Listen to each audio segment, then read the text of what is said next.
قل هذه سبيلي أدعو إلى الله على بصيرة أنا ومن اتبعني وسبحان الله وما أنا من المشركين. Bismillahirrahmanirrahim. Assalamualaikum warahmatullahi wabarakatuh. Waalaikumsalam warahmatullahi wabarakatuh. Alhamdulillahirabbil alamin.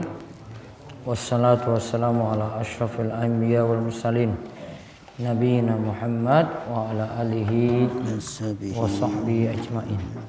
Puji syukur kita panjatkan pada Allah, selawat dan salam bagi-bagi tercurah pada junjungan kita Nabi besar Nabi Agung Muhammad sallallahu alaihi wasallam. Malam hari ini kita bersyukur bisa melanjutkan kembali majelis rutin kita setiap Senin malam, malam Selasa, masih dalam bab al-amru bil ma'ruf wan nahyu 'anil munkar. Mengajak pada yang ma'ruf dan melarang dari yang mungkar. Kita lanjut hadis ke-9 192 dari Riyadhus Shalihin. Monggo bisa dibaca.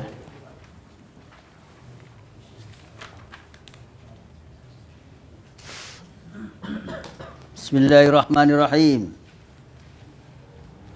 An Abi Sa'idil Hasan al-Basri anna Aidha ibni Amri radhiyallahu an dakhala ala Ubaidillah ibni Ziyadi faqal ayyunayya inni sami'tu Rasulullah ya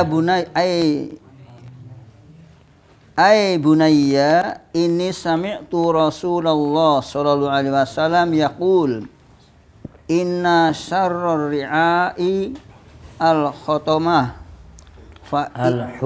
al-hutamatu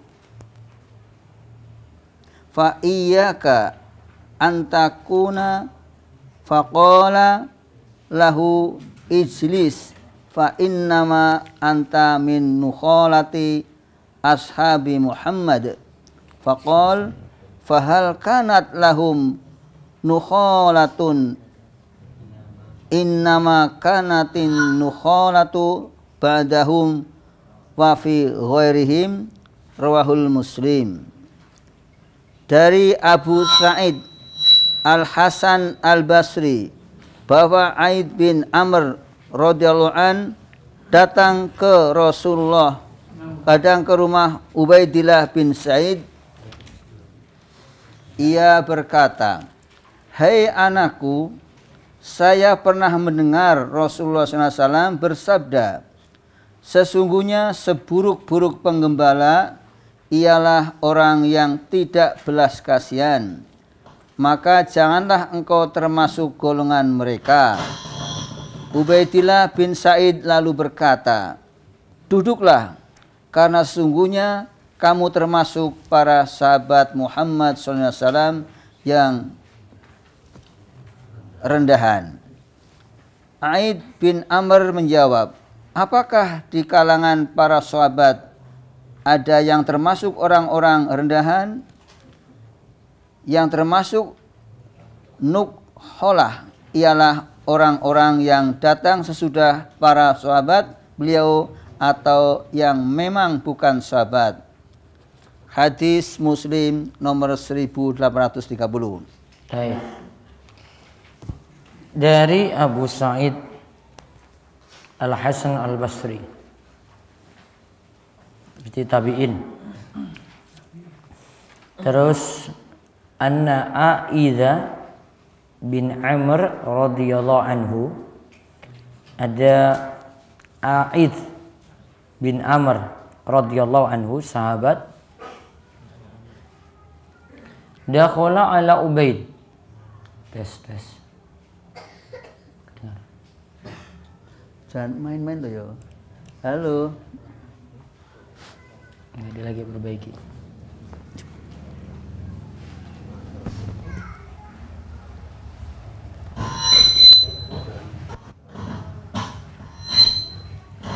Tes tes.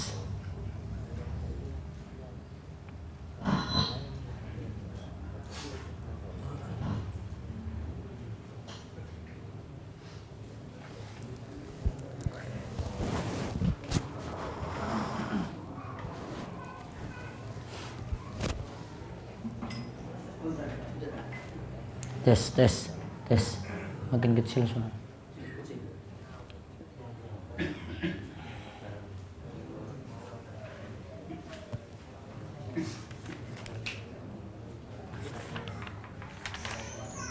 Tes tes.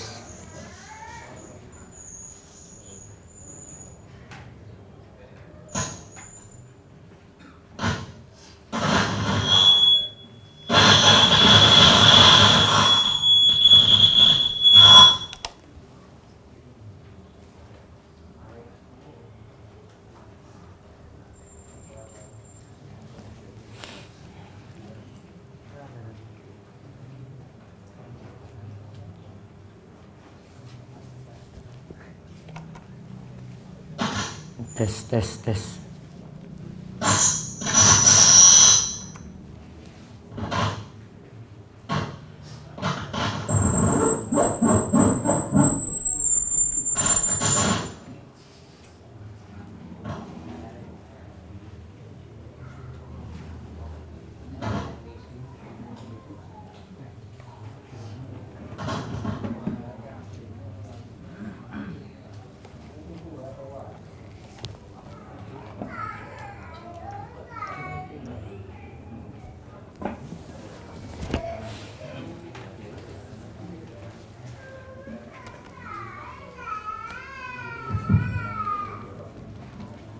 Tes tes tes.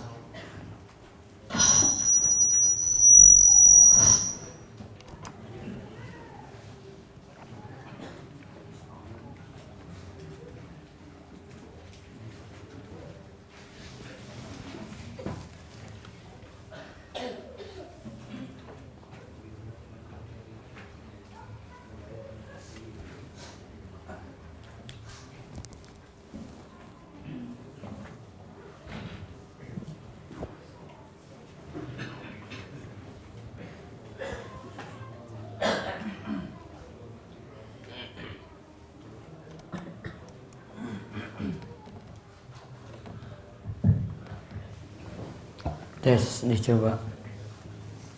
Tes, tes. Takutnya nggak kedengaran yang di atas, ibu-ibu. Tes, tes.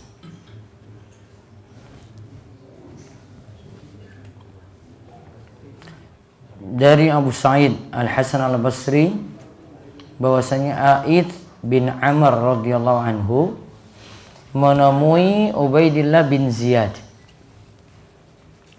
Faqal, ia mengatakan, ai bunayya. Dia mengatakan, wahai anakku. Ai di situ huruf harfun nida.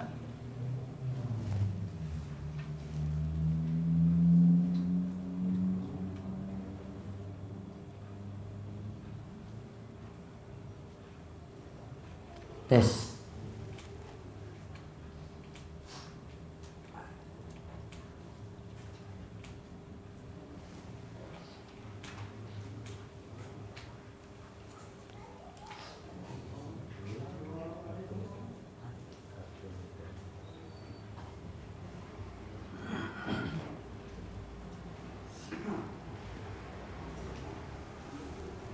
Tes, tes, dicoba.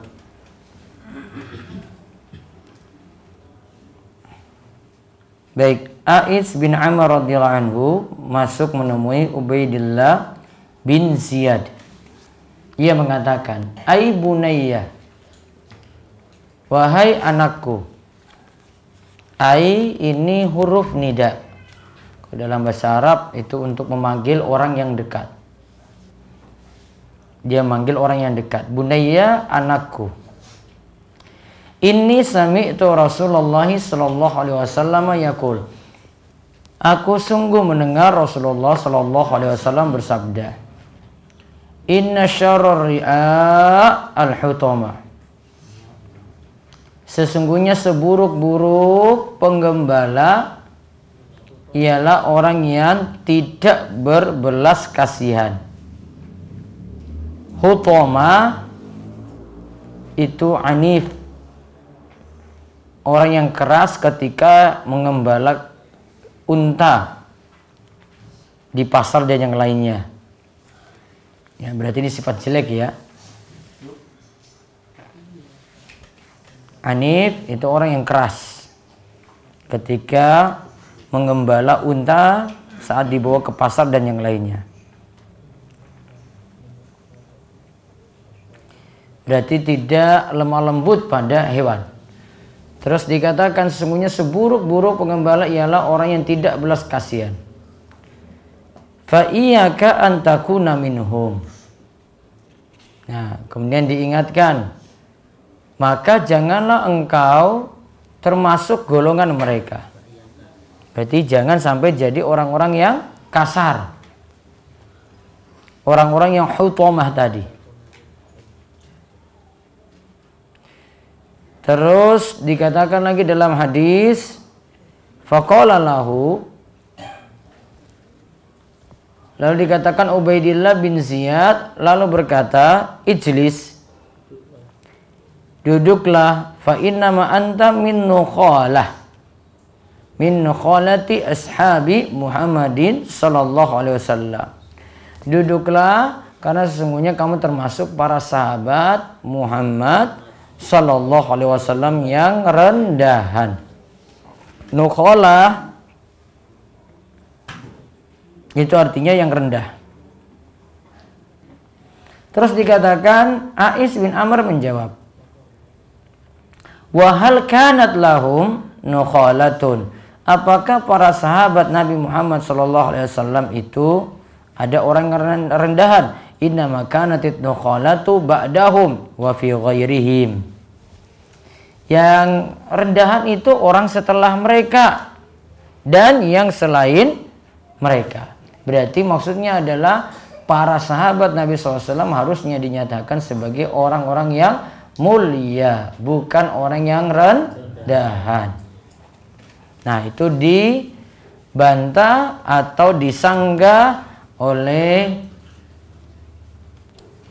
Ais bin Amr, membantah Ubaidillah bin Ziyad. Nah, sekarang kita lihat hadis ini diskusi di antara dua orang. Ada di situ Ais bin Amr radhiyallahu anhu dan Ubaidillah bin Ziyad.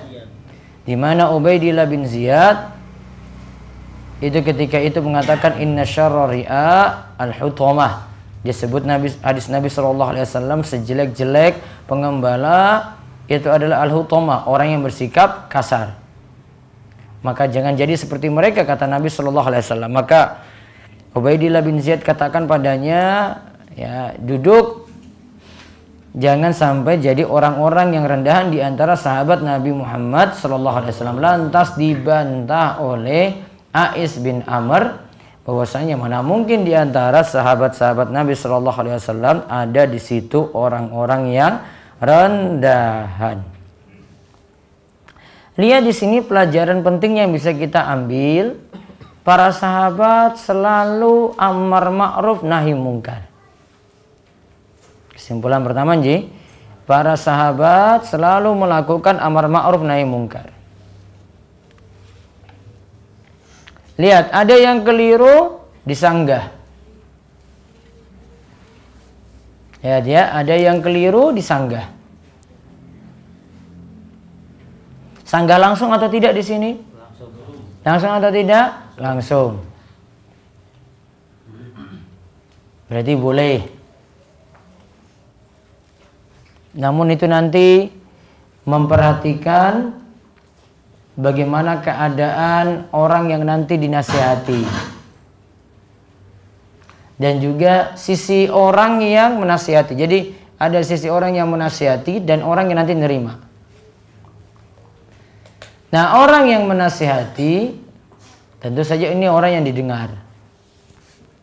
Terus orang yang dinasihati ini orang yang mau menerima. Dan ini nggak bisa berlaku untuk semua orang, nggak bisa.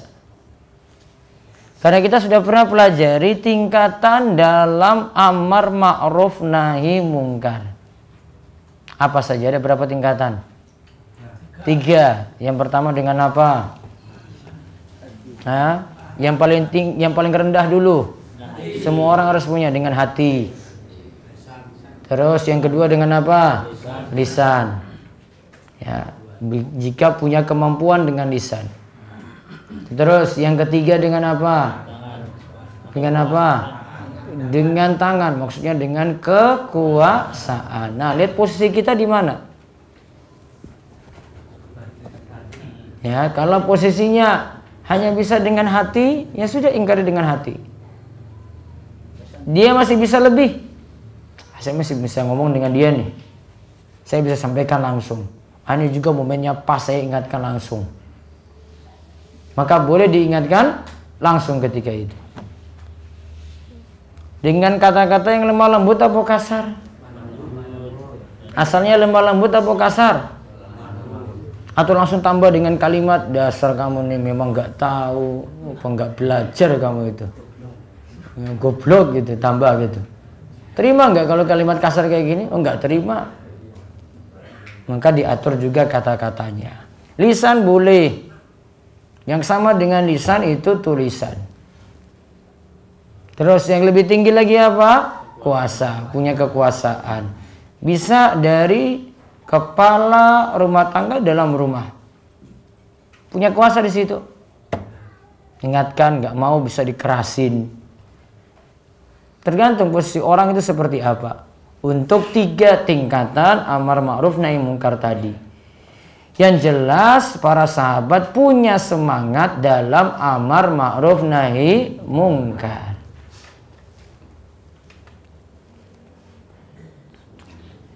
Seperti disampaikan oleh Syekhul Islam Ibnu Taimiyah ketika menjelaskan kaidah amar ma'ruf nahi mungkar harus punya 3 modal. Nah, 3 modal ini tadi tambahan. Harus dimiliki. Pernah saya sebut juga. Modal pertama sebelum amar ma'ruf adalah ilmu. Harus punya ilmu. Yang kedua, ketika amar ma'ruf nahi mungkar harus punya sifat lemah lembut. Terus yang ketiga, setelah amar ma'ruf nahi mungkar harus sabar. Ulang, apa saya 3 modal tadi? Ilmu. 2, lemah lembut. 3, sabar. Ilmu ada kapan? Di awal, di tengah.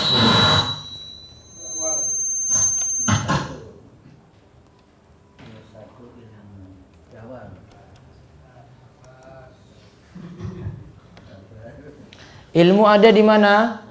Awal, tengah, apa akhir? Awal. Terus yang kedua, lemah lembut ada di mana? Tengah-tengah. Terus yang ketiga, sabar ada di mana? Akhir. Ini modal nih. Ini harus ada. Ilmu dapat dari mana? Belajar. Ngaji. Jangan tiba-tiba baru hijrah, baru tobat langsung dakwahi orang. Urung ngaji cuma modal tobat saja. Sebelumnya preman terus ganti pecis. Terus langsung sudah dakwahi gitu. Ya. Tobat dulu, harus belajar dulu. Sinau dulu. Pahami agama dulu. Terus yang kedua tadi apa? Lemah lembut. Lawan lemah lembut apa berarti? Kasar. Keras, nggak pakai mikir, ya main nembak aja, punya salah dia ahlu bid'ah, dolalah, finnar dia, nggak pakai mikir itu. Lemah lembut itu nanti dari ilmu itu, ilmu nanti mengasah seorang punya sifat lemah lembut. Sehingga mikir-mikir, pakai strategi. pakai strategi ini, caranya gimana masuk. Cara lemah lembut gimana? Yuk dibiasakan. Kalau wataknya keras ya harus kumpul dengan orang-orang yang lemah lembut. Belajar. Bisa juga lemah lembutnya itu pengaruh dari gurunya. Nanti gurunya keras, nanti bawaannya keras gitu. Paham tak Bapak? Itu pengaruh dari guru juga, pengaruh dari teman, pengaruh dari lingkungan, macam-macam. Yang ketiga apa? Sabar. Sabar dilakukan kapan? Wah, sabar itu untuk nunggu ini kadang sudah didakwahi nggak dapat hidayah. Yang dinasihati nggak mau dengar. Sudah berulang kali nggak mau ngikuti juga. Besok datangin lagi nggak mau dengar lagi. Sampai kita mau emosi. Nah, dituntut untuk sabar. Kadang malah yang dakwahi atau yang amar ma'ruf nahi mungkar malah disakiti, diteror, kan dia nggak terima. Ya, butuh di situ sabar. Nah, sifat para sahabat Nabi Shallallahu Alaihi Wasallam juga demikian. Selalu kalau jalani dakwah amar ma'ruf nahi mungkar, 3 itu ada.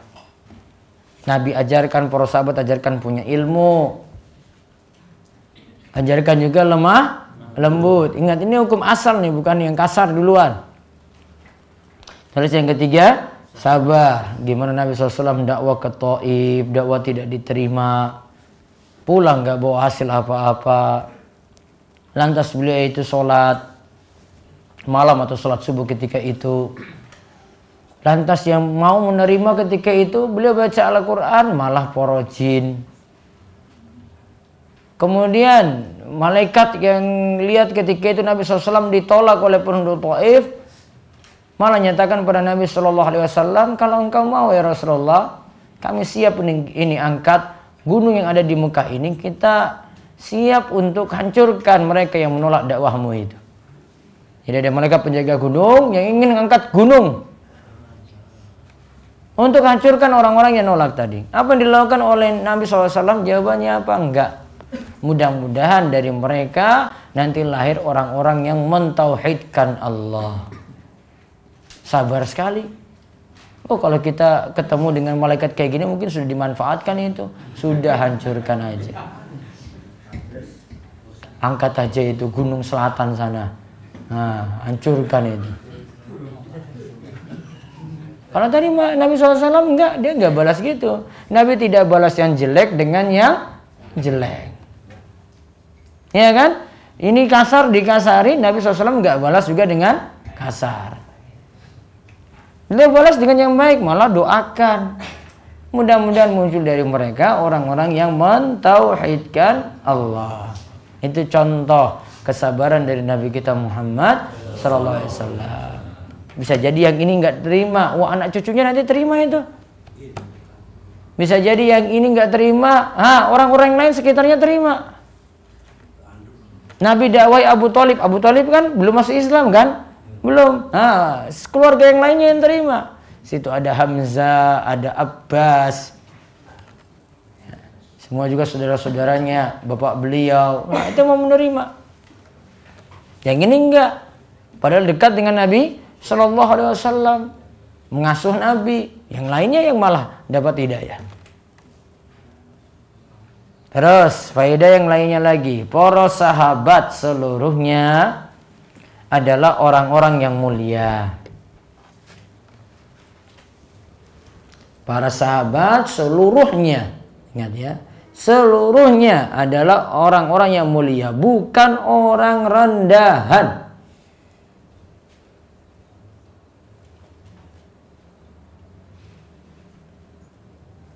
Karena mereka adalah sebaik-baik manusia sepeninggal Nabi kita Muhammad Sallallahu Alaihi Wasallam. Berarti kalau para sahabat orang yang mulia, yang orang rendahan yang mana? Lawan dari mulia. Nah, orang setelahnya berarti faedah yang berikutnya. Orang-orang setelah para sahabat itulah orang-orang yang rendahan. Lawan dari mulia tadi. Kita masuk yang mana? Generasi apa? Yang rendah. Jauh dengan para sahabat. Berarti mau ikut yang rendahan apa orang mulia? Yang mulia. Berarti faedah yang berikutnya lagi, ikutilah orang-orang yang mulia, yang sudah dapat rekomendasi.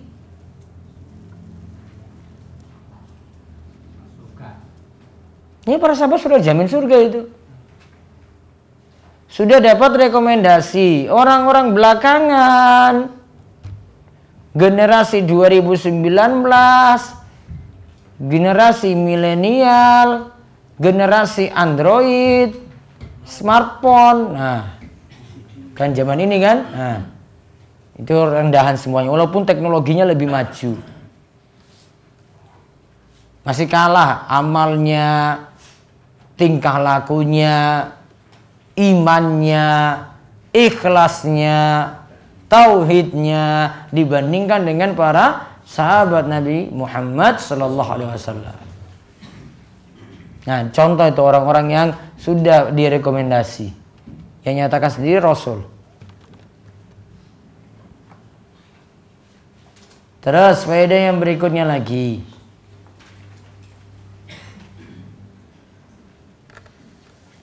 kita diajarkan sifat lemah lembut, bukan sifat keras.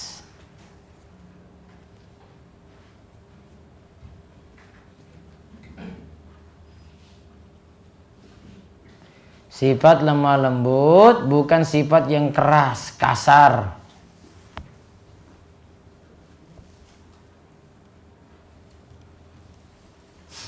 Sifat lemah lembut dari sisi tingkah laku, perkataan, interaksi dengan orang. Dia bisa menerima orang lain pun bisa menerima dirinya gitu.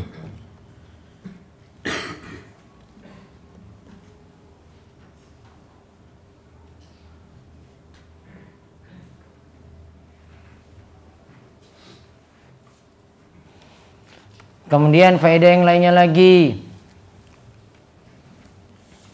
seseorang dianjurkan menasehati anak-anaknya sendiri.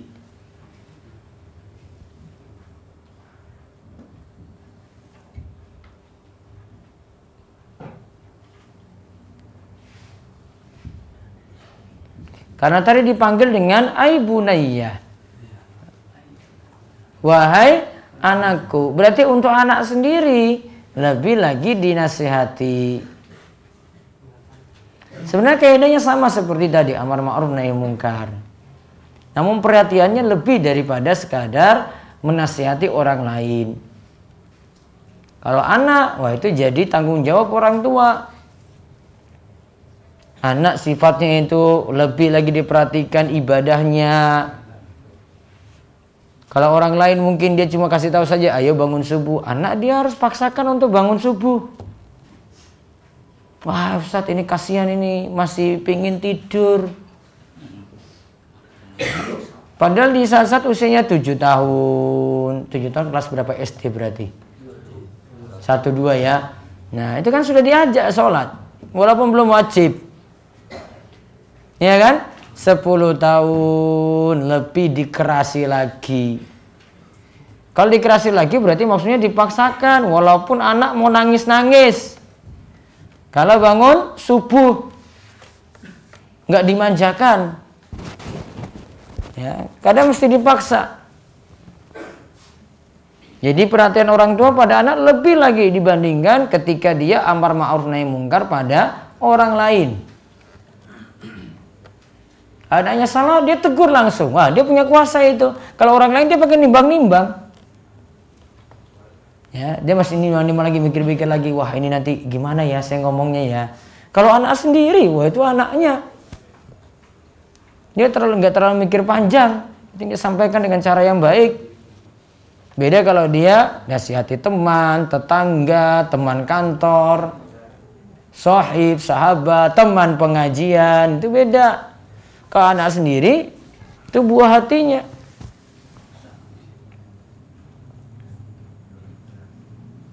Terus kita juga ambil kesimpulan,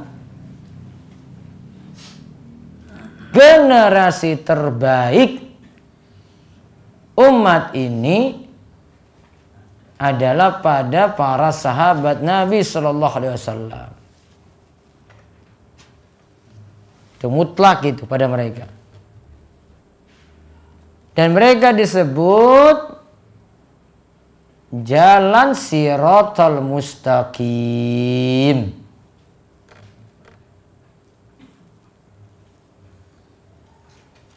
Karena jalan siratal mustaqim menurut Imam Ibnu Katsir ada 5 pengertian yang kita minta dalam sholatnya. Ihdinas siratal mustaqim. 1. Jalan Nabi. 2. Jalan sahabat. 3. Kebenaran. 4. Islam. 5. Al-Quran. Coba diulang. 1. Jalan Nabi. 2. Jalan sahabat. Nah tadi yang kita bahas tuh ya.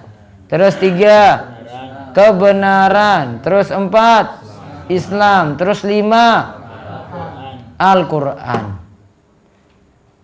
Setelah menyebutkan 5 pendapat tadi, Imam Ibnu Katsir katakan, siapa yang mengikuti jalan Nabi dan jalan para sahabat, maka berarti dia mengikuti kebenaran. Siapa mengikuti kebenaran berarti dia mengikuti Islam. Siapa mengikuti Islam berarti dia mengikuti Al-Quran. Nah 5 ini pengertian yang dipakai untuk siratal mustaqim. Semuanya dipakai. Nah maka sahabat tadi itu masuk siratal mustaqim. Maka mau selamat ya ikut yang jalan yang lurus ini. Bagaimana mau tahu tadi jalan siratal mustaqim dari jalan Nabi dan para sahabat? Yo kaji Al-Quran dan hadis. Kaji mendalam. Al-Quran itu dikaji baik-baik. Hadis-hadis Nabi SAW dikaji lagi. Ngaji hadis. Malam ini kita ngaji hadis nih. Mau dalami Al-Quran lagi didalami. Tafsir-tafsirnya. Nah itu yang didapati dari hadis pertama tadi 192. Lanjut lagi 193. Hadis 10. Al-Ashir, hadis ke-10. Ya. An Hudzaifah radhiyallahu an Nabi sallallahu alaihi wasallam qol walladzi nafsi biyadihi la ta'murunna bil ma'rufi wa la tanhabunna 'anil munkari aw la yushikanna Allahu ay yab'asa 'alaikum iqaban minhu summa tad'unahu fala yustajabu lakum. Rawahu Tirmidzi wa qala hadisun hasanun. Artinya dari Hudzaifah radhiyallahu an Nabi sallallahu alaihi wasallam bersabda, demi zat yang jiwaku ada di dalam tangannya, seharusnya lah kalian menyuruh berbuat kebaikan dan melarang dari kemungkaran. Karena jika tidak, maka hampir pasti Allah akan menurunkan siksa kepada kalian. Kemudian kamu berdoa kepadanya, tetapi doa itu tidak akan dikabulkan bagi kamu. Hadis riwayat Tirmidzi 2169 dan ia mengatakan bahwa hadis ini adalah hadis hasan. Al-Albani juga menghasankan hadis ini. Baik. Hadis ini hasan kata si Salim bin Aid al-Hilali bisyawahidihi, karena memiliki berbagai macam penguat.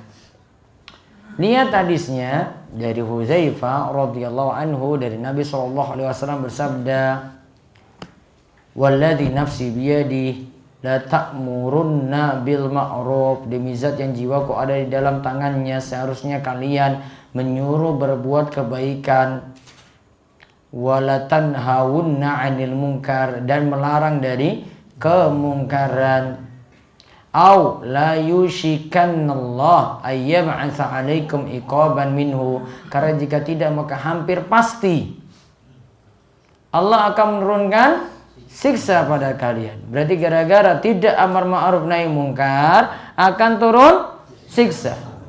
Summa tad'unahu fala yustajabu lakum, kemudian kamu berdoa kepadanya tapi doa itu tidak akan dikabulkan bagi kamu. Berarti gara-gara tidak amar ma'ruf nahi mungkar, doa sulit terkabul. Berarti dengan amar ma'ruf nahi mungkar, doa mudah terkabul. Nah, hadis ini riwayat Tirmidzi, hadisnya hasan sebagaimana disebutkan tadi. Sekarang faedah yang bisa kita ambil.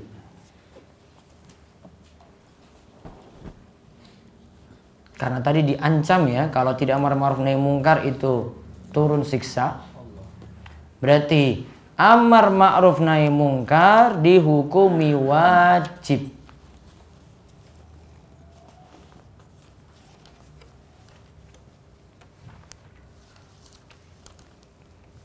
Amar ma'ruf nahi mungkar dihukumi wajib.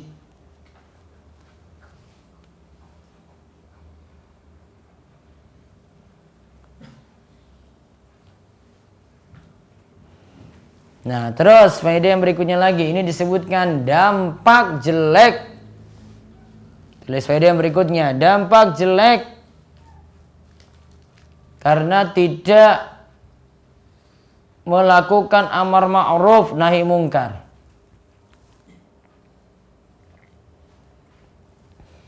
Dampak jelek karena tidak melakukan amar ma'ruf nahi mungkar. 1. Allah akan murka dan memberikan hukuman padanya.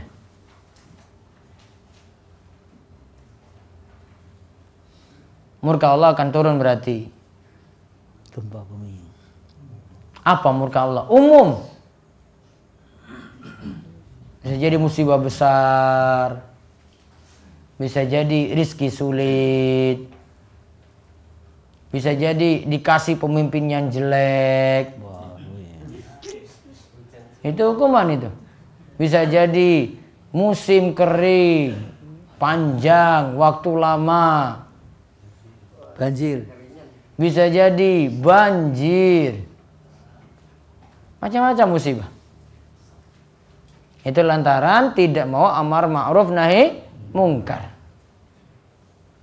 Terus yang kedua, dampak jelek kedua karena tidak amar ma'ruf nahi mungkar adalah sulit terkabulnya doa.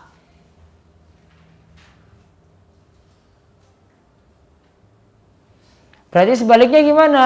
Kalau rajin amar ma'ruf nahi mungkar, maka doa kabul. Mudah terkabul. Maka solusinya dia amar ma'ruf nahi mungkar. Ngajak orang untuk baik, larang dari kemungkaran, mulai dari keluarganya dulu, istrinya, anak-anaknya, mulai dari keluarga besarnya, bisa jadi keluarga sendiri, besannya, seterusnya. Ada amar ma'ruf nahi mungkar.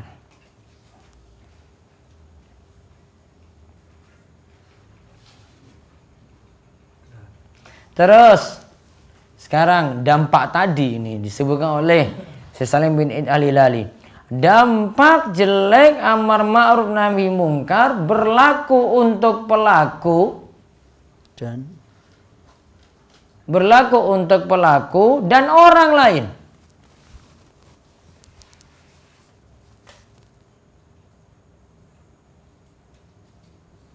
Maaf, ini dampak jelek bukan amar ma'rufnya ya, kemungkarannya. Dampak jelek kemungkaran itu berlaku Dampak jelek kemungkaran itu berlaku untuk pelakunya maupun orang lain. Nah, kalau musibah itu turun, misalnya banjir datang, yang kena siapa? Yang melakukan kemungkaran tadi kena, terus orang lain kena, yang rajin ke masjid juga kena, dai-dainya juga kena, semuanya kena musibah. Umum, kata si Salim bin Hilali di sini. Pengaruhnya itu umum, dampaknya itu umum, bukan hanya bagi pelaku kemungkaran tadi. Sehingga seperti kita sebutkan kemarin, wah ini kalau nggak diingkari, oh semuanya kena. Sama kemarin istilah Nabi SAW ketika ibaratkan orang yang naik kapal kan, ada yang di bagian atas, ada yang di bagian bawah. Yang bagian bawah punya inisiatif apa? Sudah, pada saya naik ke atas ambil air, sudah lewat bawah sajalah, dilubangin saja. Ya, kapal di bawah itu dilubangin biar ngambil air mudah. Coba kalau yang di atas nggak negur gimana coba? Kamu ini gimana sih orang mikir? Nah gitu kan? Buat mikir dulu toh. Ini kayak bocor, semua itu tenggelam sama-sama. Yang di bawah ya tenggelam, yang di atas sama juga. Harus ada yang ingatkan tadi. Kalau nggak kenal semuanya. Kalau tenggelam, yang ini yang salah tadi lakukan kemungkaran ya dia tenggelam, yang di atas juga tenggelam juga bareng-bareng. Itu makanya dampak kemungkaran itu pada si pelaku dan juga yang lainnya juga kena. Maka ini tanggung jawab bersama. Maka kalau ada khotib Jumat, terus ada yang beri tausiah, ceramah gitu. Dia kalau ingkari kemungkaran yang ada di masyarakat, wah tujuannya itu bukan kepentingan dia sebenarnya. Dia juga ingin selamat, yang lainnya juga ingin dia selamatkan. Dia ingatkan itu. Sama dia ingatkan syirik, dia ingatkan kebid'ahan, dia ingatkan dosa-dosa besar. Sama. Dia ingin selamat, yang lainnya juga dia ingin selamatkan kalau dia larang kemungkaran tadi. Nah, satu lagi, hadis 194.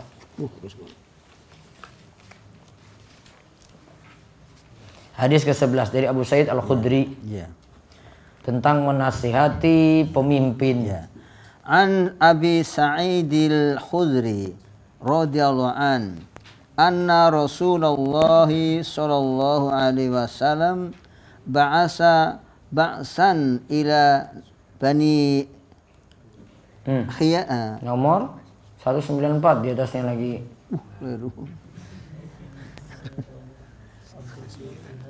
Kelewat halamannya. Ya udah. Abi Sa'id Al-Khudri. Ya. Hadis Asyara. An Abi Sa'id Al-Khudri radhiyallahu an Nabi sallallahu alaihi wasallam qala afdalu jihadi kalimatul adlin inda sultanin jair rawahu Abu Dawud wa Tirmidzi wa qala hadisu hasanun. Dari Abu Sa'id Al-Khudri radhiyallahu an Nabi sallallahu alaihi wasallam bersabda, jihad yang paling utama ialah mengatakan kebenaran di hadapan seorang penguasa yang menyeleweng. Hadis ini riwayat Abu Dawud nomor 4344 dan Tirmidzi nomor 2174. Dan ia mengatakan bahwa hadis ini adalah hadis hasan. Al-Albani mensahihkannya. Nah, Syekh Salim bin Hilali katakan hadis ini sahih dengan berbagai penguatnya. Nah, sekarang kalimatu adlin inda sultanin jair. Jair itu zalim. Jair itu zalim, berarti kalimat adlin, kalimat kebenaran, berarti menyampaikan kebenaran pada pemimpin yang zalim. Nah sekarang faedah yang bisa diambil. 1. Amar ma'ruf nahi mungkar adalah bagian dari jihad.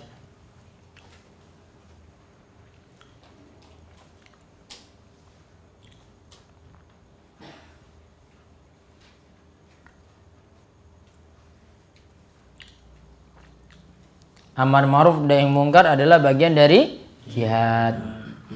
Maka para pendakwah yang berikan nasihat, wejangan, nah itu lagi berjihad tuh. Jihad dengan lisan. 2. Menasihati penguasa zalim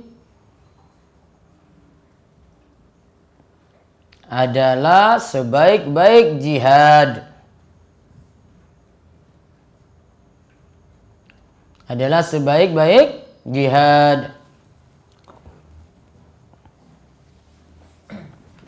Nah, kalau dikatakan sebaik-baik jihad berarti jihad bertingkat-tingkat. Faedah yang ketiga, jihad itu bertingkat-tingkat derajatnya dan keutamaannya. Jihad itu bertingkat-tingkat derajatnya dan keutamaannya.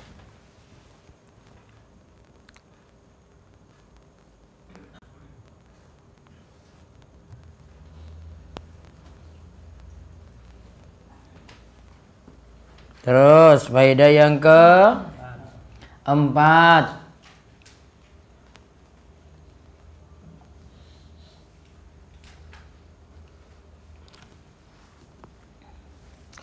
kalimat yang keempat,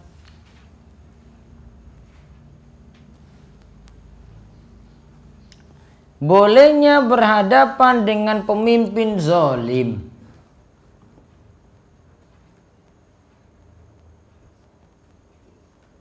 Bolehnya berhadapan dengan pemimpin zalim ketika ia berbuat zalim.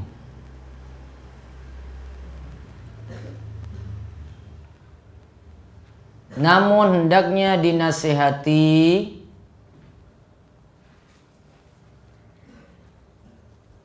dengan lemah lembut. Walaupun bisa jadi diterima atau ditolak.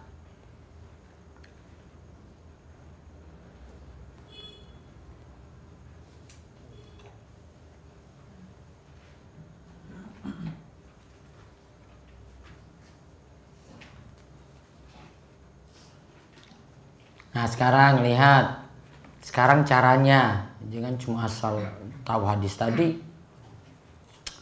Ada 4 keadaan dalam menasihati penguasa. Ada 4 keadaan dalam menasihati penguasa. 1.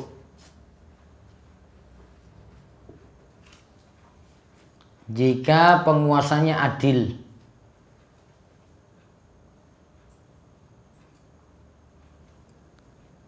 Maka tentu dia mudah menerima nasihat. Maka tentu dia mudah menerima nasihat. Terus yang kedua,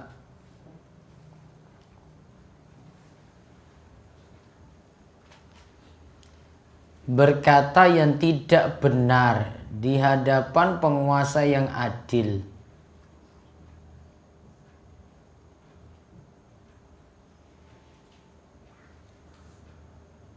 Dengan tujuan menjilat penguasa atau cari muka, carmuk.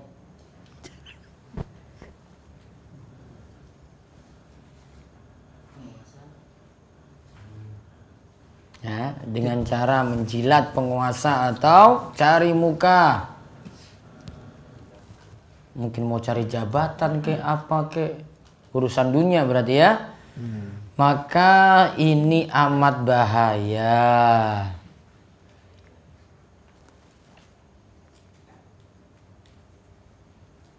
Terus yang ketiga, berkata yang benar di hadapan penguasa yang zalim. Ya, berkata yang benar di hadapan penguasa yang zalim.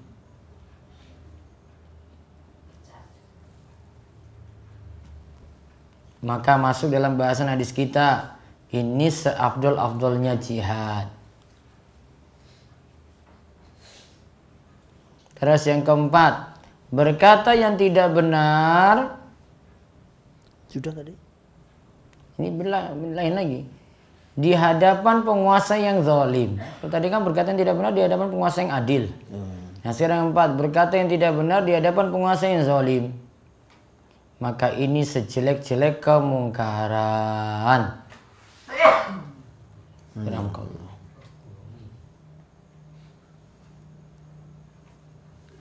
Maka berarti kesimpulannya hanya bisa berkata yang benar.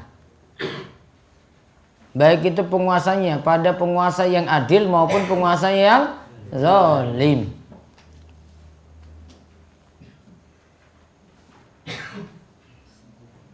Nah, bagaimana, apakah tetap taat ataukah tidak? Tadi kan dalam hal menasihati, tetap taat ataukah tidak? Coba lihat perkataan dari Ali bin Abi Thalib. Ali bin Abi Thalib pernah mengatakan, la yaslahun nas illa amir adil au jair, fa ankaru qawlahu au jair faqal na'am yu'manus sabil wa yumkinu min iqamati sholawat wa hajjil bait. Masyarakat tidak bisa jadi baik jika hidup tanpa pemimpin. Ya kan, kita tidak bisa hidup tanpa pemimpin. Baik pemimpin tersebut adalah pemimpin yang soleh maupun pemimpin yang zalim. Ada yang menyangga Ali terkait dengan kalimat ataupun yang zalim. Kok zalim juga ditaati? Maka Ali menjelaskan bahkan dengan sebab penguasa yang zalim, karena dengan kuatnya dia jalan-jalan terasa aman. Rakyat bisa dengan tenang mengerjakan sholat. Dan rakyat bisa dengan tenang berhaji ke Ka'bah. Tadi lagi bicarakan apa? Penguasa yang zalim. Kan Ali tadi bilang, dengan yang zalim maupun yang adil, yang baik, yang soleh, tetap taat. Terus ada yang negur kan, masa dengan yang zalim juga taat? Nah, diberi alasan tadi, justru lantaran mereka yang zalim tadi, dengan kerasnya mereka, kita itu akhirnya bisa mendapatkan rasa aman. Iya kan? Mendapatkan rasa aman. Terus rakyat juga bisa tenang ibadah. Mau lakukan sholat ya dibebaskan, mudah. Mau lakukan haji juga mendapatkan perlindungan. Kemudian Fakhruddin Ar-Razi mengatakan, jika rakyat ingin terbebas dari penguasa yang zalim, maka hendaklah mereka meninggalkan kezaliman yang mereka lakukan. Berarti apa? Perbaiki diri. Jangan protes pada penguasanya, namun masing-masing memperbaiki diri sendiri-sendiri. Cara memperbaiki diri bagaimana? Ngaji. Kuncinya ngaji. Dan gak usah mikir banyak-banyak itu, wah ini zolim sekali, ini zolim, ini penguasa saya. Gak usah mikir, sudah ngaji aja, tenang. Banyak mikir, mumet, pusing. Gitu Pak? Hah? Mau mikir lagi? Mau dipindahkan negaramu kemana ke, ibu kotamu kemana? Gak usah mikir, wes ngaji wae. Ya toh Pak? Mau pindah nanti ke tiba-tiba ke Gunung Kidul misalnya, wes amin. Mau kamu lelah atau enggak, nggak usah mikir itu, capek nanti lelah lagi.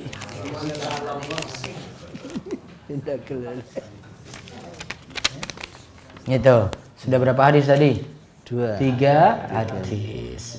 Mungkin manfaat. Nanti hadis yang 194 masih berlanjut besok insya Allah. 194. Saya mempunyai suami yang mempunyai pekerjaan yang bekerja sampai larut malam. Kadang pulang sampai pagi. Berjualan bakmi Jawa. Bagi promosi sisanya. Ya iki paling mau imogiri cari bakmi. Apakah saya sebagai istri berhak melarang suami bekerja sampai malam agar suami lebih banyak beribadah malam daripada bekerja? Mungkin dibatasi waktunya saja. Buka jualan sampai jam 10, 11 terus pulang. Biar nanti mikir juga istri di rumah, mikir juga untuk ibadah misalnya sholat subuh. Karena kalau bakmi Jawa biasanya enaknya malam apa? Malam. Malam. Kalau pagi paling badan. Mboten Mas, berarti ganti malam. Namun waktunya saya dibatasi. Jam 10 rampung, dibatasi nih. Ya, berarti siap-siap sampai beres-beres jam 11 di rumah. Ya mudah-mudahan subuh jadi rutin terus. Dulu ketika proses melahirkan kontraksinya sebelum subuh, saya hanya bisa tiduran saja dan qadarullah melahirkan jam 9 pagi. Lalu bagaimana dengan sholat subuh saya? Apakah seharusnya saya mengganti sholat subuh yang saya tinggalkan setelah selesai nifas? Ini jaraknya berapa lama ini pas ini? Kalau dalam waktu dekat bisa dia qadha.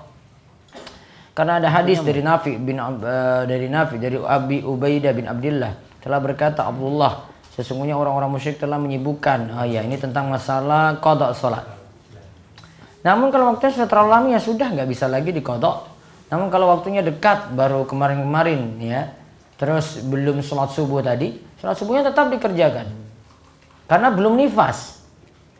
Nifasnya itu keluar setelah nifasnya itu adalah darah yang keluar bersamaan bayi itu keluar atau setelah. Ya, bersamaan dengan bayi itu keluar atau setelah. Kalau baru pembukaan 1 sampai 10 belum. Kalau saya belum ganti sholat subuh, bisakah sholat subuh saya ganti sekarang? Tidak perlu diganti. Mudah-mudahan besok hamil lagi. Nah itu aja. Kalau hamil lagi baru praktek lagi ilmu yang baru. Kalau sudah 10 tahun yang lalu ya sudah gimana lagi. Baru tahu ilmunya sekarang. Sudah terlalu jauh. Mohon pencerahan mengenai sholat isya Nabi yang diakhirkan. Bagaimana cara mengakhirkan dan mengapa beliau mengakhirkan? Karena beliau ingin sahabat-sahabat itu bisa sholat berjamaah. Mungkin ada kesibukan ketika maghribnya, awal isya'nya, diundurkan sedikit. Biasanya sampai tengah malam. Juga mengapa kita dilarang tidur sebelum isya dan dianjurkan tidur setelah isya? Kalau tidak ada kesibukan, boleh. Ya, langsung ketika itu dia tidur. Namun kalau ada kesibukan, mungkin di antara para sahabat demikian. Dan mungkin dikumpulkan setelah isya agak diundur. Nah, biar yang punya kepentingan bisa kerjakan sholat isya berjamaah. Namun kadang Nabi SAW majukan tadi sholat isyanya dikarenakan beliau lihat para sahabatnya sudah dalam keadaan ngantuk berat. Nggak bisa. Maka beliau kadang itu dipanggil untuk dirikan sholat isya karena sahabat sudah tidak kuat lagi menunggu. Bolehkah? Namun ingat ya, mengundur sholat isya ini berlaku kalau imam masjid yang mundur. Kalau imam masjidnya tepat waktu di awal, ya sudah lakukan di awal waktu. Enggak kita sendiri yang alasan untuk undur-undur. Nah, itu alasan wong males ini kalau begini. Bolehkah kita tidur habis maghrib setelah baca Quran dan murojaah? Terus bangun jam 11, terus melaksanakan sholat isya. Baiknya nunda dulu untuk tidurnya. Nanti lakukan sholat isya bersama imam. Nanti masih di awal waktu. Kan rata-rata imam masjid kita kan awal waktu semuanya. Ya, maka lakukan awal waktu. Jadi nggak lakukan jam 11. Kecuali kalau di sini wanita. Namun ini punya resiko. Nanti bisa bablas sampai subuh. Padahal batasan sholat isya itu sampai tengah malam. Sekitar jam 11. Jihad itu bertingkat-tingkat derajat dan keutamaannya. Iya. Ada jihad di situ yang biasa, ada jihad itu yang tadi dengan penguasa, ada jihad lagi dengan berperang lawan orang kafir, ada jihad bentuknya menuntut ilmu, ada jihad itu dengan tulisan dan seterusnya. Hasil jualan barang yang najis uangnya halal apa haram? Haram. Contoh kotoran lembu atau kambing, ya. Kalau ini kembali ke masalah ini, para ulama beda pendapat. Kalau mazhab Syafi'i semua kotoran itu najis. Mau kotoran manusia, mau kotoran hewan, yang halal dimakan, yang haram dimakan hewannya, kotorannya semuanya najis. Namun wallahu alam, karena Nabi Shallallahu Alaihi Wasallam pernah mengatakan untuk kotoran kambing, beliau pernah sebut boleh sholat di kandang kambing. Nah ini jadi alasan dalam mazhab Hambali kalau kotoran kambing tadi tidak najis. Kalau tidak najis berarti halal untuk jual belinya. Hanya kotor biasa. Daging hewan yang halal kotorannya najis tidak. Contoh kotoran lembu, kambing, ayam, burung seriti yang kotorannya banyak di masjid dan serami masjid manunggal. Masih suci. Ustadz, apakah ikut kelompok harokah juga termasuk amar ma'ruf nahi mungkar? Karena salah satunya untuk memilih pemimpin yang baik. Jika pemimpinnya baik, maka amar ma'ruf akan lebih mudah. Awal, tadi kayak kata Fakhruddin Ar-Razi ya, kalau kamu ingin dapat pemimpin yang tidak zalim, caranya gimana? Masing-masing rakyat perbaiki diri. Maka sibukkan diri saja untuk memperbaiki diri, thalabul ilmi. Nggak usah ngurus itu pemimpin. Saya mau ubah pemimpin saya jadi baik. Apa kemampuan kita? Jaga orang-orang yang dekat dengan dia saja. Yang tidak punya kemampuan, wong imo kiri mau ke istana jauh. Udah di sini saja belajar.